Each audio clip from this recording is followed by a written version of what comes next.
کہ جو لا ہے حکومت نے, وہ مسلم پرسنل لا کہاں سے آیا؟ قانون حکومت نے بنایا نا. حکومت کا کوئی بھی قانون ہمارے تشخص کی بنیاد نہیں ہے. ہمارے تشخص و دین کی بنیاد قرآن و سنت ہے. یہ مسلم پرسنل لا حکومت کا بنا ہے, وہ قانون نہیں ہے. اصل دقت کہاں ہوگی کہ قانون بن جاتا ہے, یقیناً اگر کوئی اسلام پر عمل کرنا چاہے کوئی نہیں روک سکتا ہے, لیکن کچھ معاملے ایسے آ جاتے ہیں جہاں پر دشواریاں ہو جاتی ہیں. جیسے شادی کا مسئلہ ہے, کوئی دوسری شادی کرنا چاہتا ہے. اب اگر کوئی مسلمان نہیں ہے تو وہ ایکسٹرا میریٹل افیئرس کے نام پر کسی کو رکھ سکتا ہے. اب مسلمان ہے تو وہ دوسری شادی نہیں کر پائے گا اگر قانون بن جاتا ہے. اگر وہ کرتا ہے شادی اور اس کا رجسٹریشن نہیں کراتا ہے تو وہ حکومت کی نظر میں مجرم ہوگا کہ تم نے شادی کیوں کی, جبکہ شادی انلیگل ہے, بین ہے, تو وہ مجرم قرار پائے گا, اس کو سزا ہوگی. بھلے اسلامی اصول کے مطابق اس کی شادی سمجھی جائے گی. اسی طرح طلاق کا جیسا بھی معاملہ چل رہا ہے بھارت میں, حکومت نے طلاق کو کرمنل. ابھی آپ نے جو یہ فرمایا کہ نہیں مسلم پرسنل لا جو ہے وہ حکومت کا بنایا ہوا نہیں ہے, تو یہ کس کا بنایا ہوا ہے؟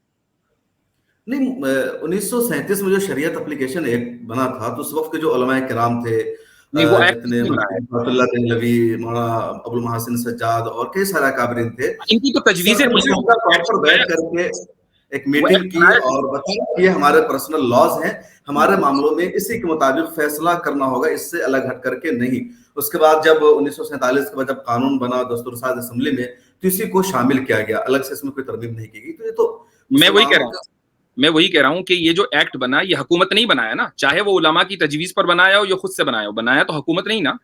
جی ٹھیک, اب اگر حکومت اس ایکٹ کو نہ بناتی تو کیا مسلمان اس پر عمل نہ کرتے؟ نہیں, دشواریاں پیش آتی. اب جیسے دشواریاں بھی نہیں ہے, میں خود کہہ رہا ہوں کہ دشواریاں بہت زیادہ پیش آئیں گی. میں کہہ رہا ہوں بنیاد کیا ہے؟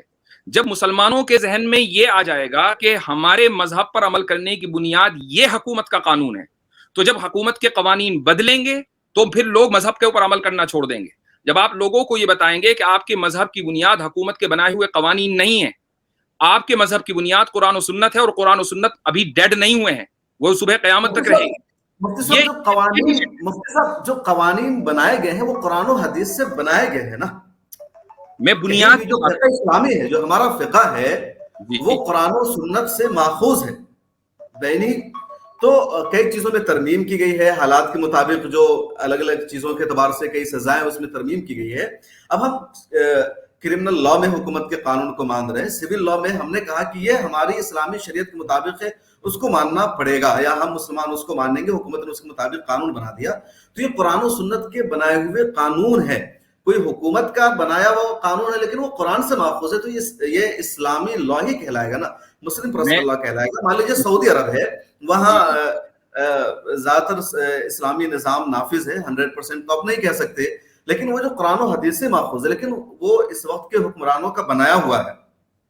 تب اس کو یہ کہہ کر, اب اگر دیکھیں لوگوں کو اعتراض ہوا کہ جی امریکہ سے آپ نے ایکویٹ کر دیا, اب وہی اعتراض پھر آپ پر ہوگا کہ آپ سعودیہ سے ایکویٹ کر رہے ہیں انڈیا کو, جبکہ سعودیہ میں مسلمان حکومت میں ہیں, ان کے پاس قوت نافذہ ہے, جبکہ انڈیا میں مسلمان حکومت میں نہیں ہے.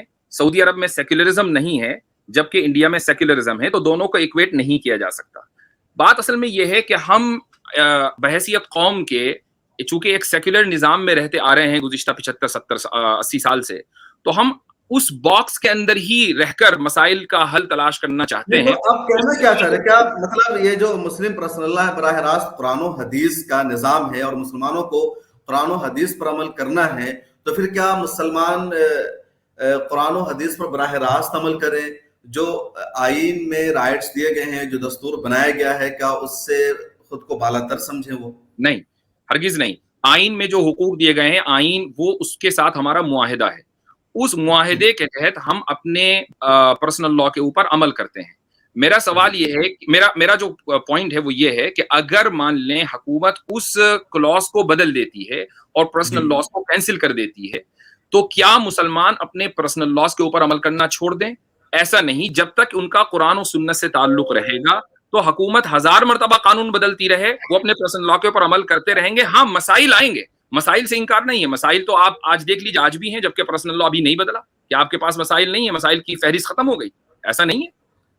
دیکھیے, ایک ہے ذاتی زندگی, جو انسان مذہبی ہے وہ آج بھی ہندوستان میں دونوں طرح کا سسٹم ہے. مسلم پرسنل لا بورڈ کے، امارت شریعہ کے دارالقضا موجود ہیں. کسی کے گھر میں کوئی معاملہ آتا ہے تو وہ ان دارالقضا کا رخ کرتے ہیں، کوئی عدالت کا رخ کرتے ہیں.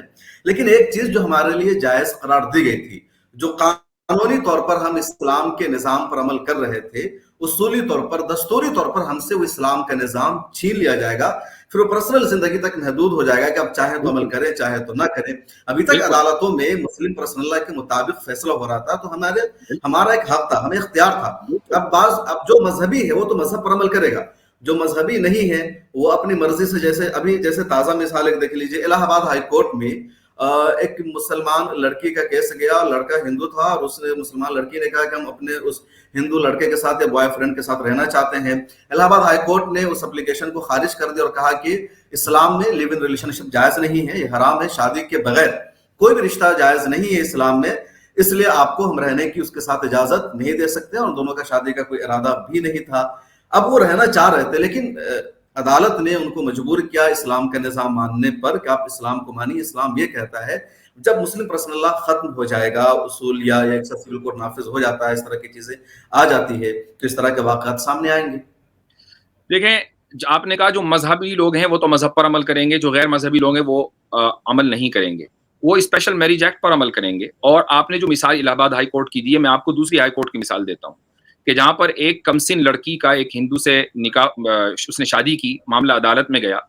لڑکی 15-16 سال کی تھی، مسلمان لڑکی تھی، تو عدالت نے یہ کہہ کر، غالباً چندی گڑھ کی کورٹ ہے، اس نے یہ کہہ کر اس کو مان لیا کہ بھائی چونکہ اسلام میں مسلم پرسنل لا کے اعتبار سے کم عمر میں شادی بلو 18 جائز ہے، یہ لڑکی مسلمان ہے، تو اس کے مذہب کے اعتبار سے یہ شادی بالکل درست ہے. اب آپ یہ دیکھیں کہ ایک طرف یو پی کی کورٹ لیو ان ریلیشن شپ کو جو غیر اسلامی ہے اس کی بنیاد پر فیصلہ دے رہی ہے، جبکہ وہی اسی ملک کی ایک دوسری کورٹ یہ کہہ رہی ہے کہ ہندو اور مسلم کی جو میرج ہے وہ بالکل درست ہے اگرچہ لڑکی انڈر ایج ہو. جبکہ کیا اسلام میں ہندو اور مسلم کی میرج کو کیا آپ درست سمجھتے ہیں؟ کوئی بھی کورٹ اس کو درست نہیں سمجھتی. تو پوائنٹ یہی ہے کہ بات جو ہے آپ کی اپنی اس ولنگنس کی آ جاتی ہے کہ ہم مذہب کے اوپر عمل کرنے میں کتنے سیریس ہیں. تمام تر عوائق اور پریشانیوں کا سامنا کرتے ہوئے جب آپ یہ ڈٹرمن کر لیں گے کہ ہم مذہب پر عمل کریں گے تو آپ کو کوئی روک نہیں سکتا. یہ میری ویڈیو کا پیغام ہے.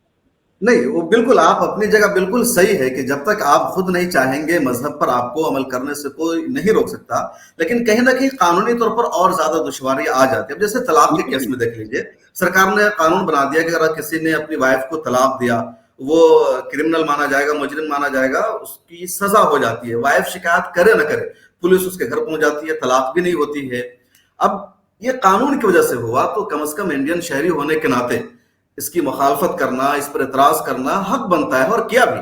کامیابی نہیں ملی ایک الگ بات ہے، لیکن جب طلاق کا کیس چل رہا تھا تو لگاتار مسلمانوں نے مخالفت کی کہ یہ قانون ہے، لیگل ہے، نہیں پاس ہونا چاہیے. اسی طرح ابھی 21 سال لڑکیوں کی شادی کی ایج طے کر دی گئی ہے آسام میں. اب اس کی وجہ سے دسیوں مردوں کو یا کہہ لیجیے مسلمان لڑکوں کو وہاں کی پولیس نے گرفتار کر لیا کہ اس نے کم ایج کی لڑکی سے شادی کی، حالانکہ پہلے کی شادی تھی. ان میں سے کئی نے خودکشی کی، ابھی کئی جیل میں بند ہے، ان کو رہا کرایا جا رہا ہے. تو اس طرح کی دشواریاں سامنے آتی ہیں. تو اس وجہ سے جو انڈینس ہیں ان کا حق بنتا ہے کہ وہ آئین میں جو ترمیم کی جا رہی ہے یا ان کے اپنے پرسنل لا پر عمل کرنے سے روکا جا رہا ہے، تو اس کے لیے وہ جدوجہد کریں جہاں تک پوسیبل ہے. کامیابی ملنا نہ ملنا یہ بات کی بات ہے.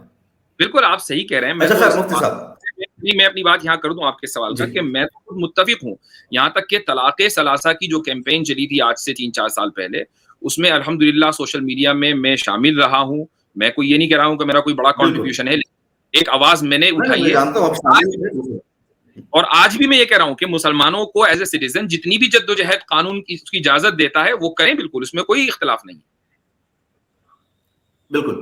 میں آگے بڑھنا چاہتا ہوں. آپ نے کہا کہ امریکہ کی آپ نے گفتگو کی تھی. میں یہ سمجھنے کے لیے اپنے ناظرین کے لیے بھی، خود کے لیے بھی، کہ امریکہ میں یا باہر کے زیادہ تر ملکوں میں پرسنل لا نہیں ہے، تو کس طرح وہاں لوگ آئلی مسائل کے مسائل حل کرتے ہیں؟ کیا طریقہ کار ہے؟ دیکھیے، کسی بھی ویسٹرن کنٹری میں جو سیکولرزم کا جو نظام ہے اس میں ریلیجس فریڈم کا ایک بہت ہی محدود نظریہ پیش کیا گیا ہے. اور یہ میں آپ کو پریڈکٹ کر رہا ہوں کہ آگے چل کر انڈیا میں بھی یہی بحث ہوگی جو ویسٹرن کنٹریز میں پہلے ہو چکی ہے. چونکہ ہوتا کیا ہے کہ جو ویسٹرن کنٹریز میں ہوتا ہے انڈیا میں جو ہے اس کو 50-60 سال کے بعد اس کو اختیار کر لیا جاتا ہے. یہ جو بہت محدود فریڈم ہے ریلیجس فریڈم، وہ یہ ہے کہ آپ اپنے گھر تک مذہب کو رکھیں. جو سیکولر نظام ہوتا ہے اس میں جو انڈیویجول لبرٹیز ہوتی ہیں ان کو ترجیح دی جاتی ہے ریلیجس فریڈم کے اوپر. آپ کی ریلیجس فریڈم سیکنڈری ہوتی ہے، آپ کی انڈیویجول فریڈم پرائمری ہوتی ہے. تو اب مسئلہ یہ آتا ہے امریکہ میں قانون کے اعتبار سے کہ مثلا کسی شخص کا انتقال ہوا. اب ریلیجن یہ کہتا ہے، مسلمان کا ریلیجن یہ کہتا ہے کہ اگر اس کے ایک لڑکے اور ایک لڑکا اور ایک لڑکی ہے تو لڑکے کو 2/3 ملنا چاہیے، لڑکی کو 1/3 ملنا چاہیے. لیکن لڑکی اور لڑکے کے درمیان جینڈر جسٹس، جینڈر ایکوالٹی نہیں ہوئی اس صورت میں. اب یہاں پر سیکولر نظام ایکٹیو ہو جاتا ہے، وہ یہ کہتا ہے کہ بھائی مذہب کو رکھو سائیڈ میں، جینڈر ایکوالٹی نہ ہونے کی وجہ سے اس لڑکی کے ذاتی حق کے اوپر فرق پڑا ہے، لہٰذا ہم ریلیجن کو نہیں مانیں گے، بلکہ ہماری کورٹ کے اندر اگر مسئلہ آئے گا تو ہم دونوں لڑکے اور لڑکی کو 50-50 دیں گے. یہ ایک نظام سیکولر ممالک کے اندر ہوتا ہے اور اسی نظام کو چلانے کے لیے اس وقت UCC لایا جا رہا ہے. اب مسلمان اگر مذہب کے اوپر عمل کرنا چاہتا ہے تو وہ کیا کرتا ہے؟ وہ یہ کرتا ہے کہ وہ وصیت کے راستے سے اپنی وراثت کے قوانین کو اختیار کرتا ہے کہ وہ وصیت بھی یہ کر جاتا ہے کہ بھائی لڑکے کے لیے 2/3 ہے، لڑکی کے لیے 1/3 ہے. اب دیکھیے جب میں نے وصیت کی تو یہ میرا انڈیویجول رائٹ ہے، میرے انڈیویجول رائٹ کو اب حکومت نہیں لے سکتی، چونکہ انڈیویجول سیکولرزم میں انڈیویجول لبرٹیز ہی کو سب سے زیادہ ترجیح دی جاتی ہے. تو اس طریقے سے اگر کوئی مذہب کے اوپر عمل کرنا چاہے تو وہ مذہب کے اوپر عمل کر سکتا ہے. یہ پوائنٹ ہے. بالکل. تو بہت شکریہ ڈاکٹر مفتی یاسر ندیم الواسدی صاحب، آپ ہمارے ساتھ جڑے اور ہم آپ سے سمجھنے کی کوشش کر رہے تھے یونیفارم سول کوڈ کو، مسلم پرسنل لا کو اور آپ کے موقف کو بھی. مجھے امید ہے کہ ناظرین کو ہماری گفتگو پسند آئے گی. آپ مزید اپنا خیال کمنٹ سیکشن میں لکھ سکتے ہیں. بہت شکریہ.